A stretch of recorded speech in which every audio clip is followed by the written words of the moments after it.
Hi everyone, my name is Carlos, and I'm here with the one and onlys, Mr. Jay Campbell, Rudy Eberwine, and my brother Mike. We are here in Miami, and we are going to talk about a lot of subjects, specifically speaking, health optimization. And one of the areas that we wanted to touch upon was thriving after 50.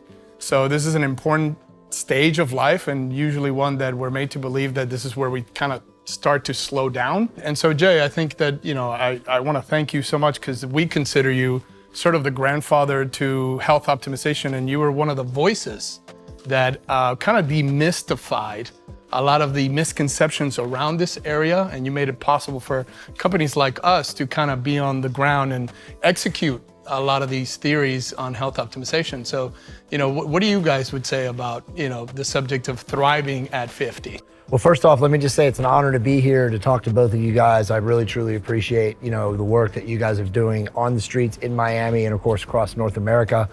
As the elder statesman of hormonal optimization, I will be 51 in less than 2 weeks now. And I am very, very grateful to be in this position where I am. As you, of course, Dr. Rudy know, 15, 20 years ago when I first started out in this, there was no information to be found, right? Like we were truly biohacking and experimenting on ourselves as like human guinea pigs to figure this out. I've worked with many physicians who also were very brave and very courageous to be out there reaching and searching and looking for information. But now we find ourselves, in the year 2022, and there's so much amazing information that we're all crowdsourcing, right? From hormonal optimization to fitness to mindset to improving our spirituality. As I was telling Rudy, I'm actually giving a presentation pretty soon where spirituality meets alchemy, right? There's so much new biotechnology that's coming into the marketplace, and all of us now are pretty much like on the ground floor to experience this. So I kind of look at it as my role now is to bring as many Dr. Rudy's into the equation and obviously get you guys on the ground floor who have the clinics or who are out there in the space to teach this the right way. Because I think the biggest issue, as you guys know, especially in the last 20 years, has been the wrong way. And people are attempting to, profit, make money, and do things. And I think that, at base essence, they really do want to help people. But so much misinformation has been promulgated that a lot of people, especially patients, have just not gotten optimized. But obviously, it's on us now to make sure that that goes away. That everything is done based on the evidence. We have 21 years of using therapeutic hormones and doing everything else right, including peptides and, fat loss and all these other things. So now it's about putting that information, as I would say, into the ether so that everyone can benefit. What do you think about that, Doc? Amazing. Well, a couple of things first. This grandfather thing, I don't like it. Come on, man. Call me We're what you 50, want. we ain't no grandfather. Wait, you told me you hit a midlife crisis last year. What are you talking so about? that's number one. So there is no question that I think today one of the conversations we're going to have is thriving after 50. Right. First of all, I'm like, when did I turn 50? Right. I'm turning 52 next month, and I'm like, when did I turn 50? I remember being 30, thriving, killing it, living my life, and then all of a sudden I'm 50 years old. But what's amazing, because of what we've learned, because of what I've been able to apply, not only to my patients and to myself, I'm the best version of myself at 52. Yeah. And this is, I think, what we're going to talk a lot about is 50 is the new 30. It is cliche.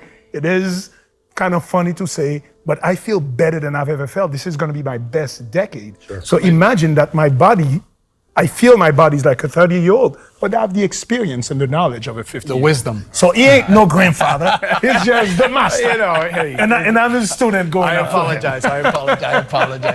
But it's an interesting point, and to kind of echo what Jay was saying, we live in a day and age of information, and sometimes information overload, right? And there's so much stuff out there that guys read, and women as well, and a lot of the fears, and you said it perfectly, it's about doing it the right way. And I think for us, on the clinic side, one of the things that I think kind of makes us stand out is that we're patients ourselves. Right. You know, this is not Drink just the Kool-Aid. Yeah, this is not just a walk the business.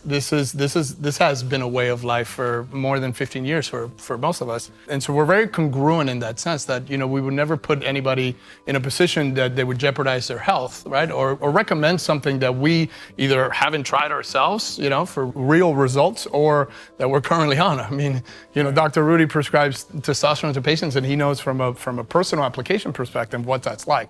And I think it's really important to find practitioners that are congruent in that sense. Well, I think, you know, to your point, I think it's important, you know, that we address everyone who's going to be watching this, that, you know, we have to be truthful, right? And be transparent. And as you know, I've had many conversations with you. There are a lot of physicians out there that do this wrong. And there are many patients that have a negative connotation of this because they have been given poor instruction, you know, poor prescribing. I mean, I could go on and on and on. So, you know, I think it's our job in this video, you know, in this content that we create, to dispel the non-evidence-based way to do this. Because as you guys know, especially down here in Miami, I mean, there are clinics on every corner, and they don't do this the right way. And they do this to make money and to get people, you know, subscribed or buying or on this or on that. And, you know, we don't need to do that anymore. Right. That's one of the unfortunate things that I've seen from, you know, having other patients come to our clinic, that it is a business.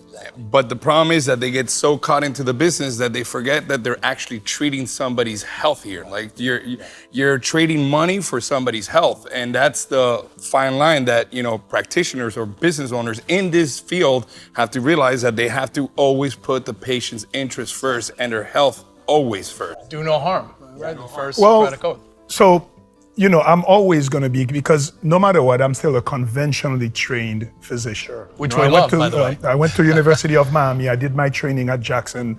I worked in the ICU, the emergency room. I was board certified in internal medicine in 2001. So I didn't get any of that education. Right. So I was a really good acute physician. Right. I could treat, if you have a heart attack, come to this place, go to the hospital here. They'll take great care of you. Right. If you're feeling not too good, but you're not sick enough, we don't have a good program for you. So that's the problem. You're not dying yet, you're good. Right. Yeah, just it's stress, take a vacation. Right. So talking about what you guys were talking, I've coined two terms that I love. The first is T-phobia, and it exists. Right. So when I went to med school in the 90s, we all knew, every physician knew, do not give testosterone, it causes prostate cancer. So it was, you know, I still dream about this. Yes. To overcome this confirmation bias of mine was really difficult. Right. And majority of my physician friends that I talk to, they're still in that old school Yeah. thinking. Testosterone causes prostate cancer. Testosterone will give you a heart attack. Heart issues, right. Testosterone gives you all this. The studies are so completely against that. Overwhelming. Again, I'm not saying testosterone is harmless. Right. But done the right way, you can mitigate the risk and get all the benefits from it. And I'm sorry, one last thing is Perfectly always, well said. testosterone is not ever the only Exactly. thing. It is part of a whole holistic program, including nutrition, exercise, mindset, spirituality, connection, and hormone balance. Once you get this, you will thrive. Beautifully well said. I love that. So the reality is that's right. It's a tool in the tool belt. And in the environment that we are now all facing, I mean, you guys know what's happened in the last 2 years with the fear and the big C and now the big V.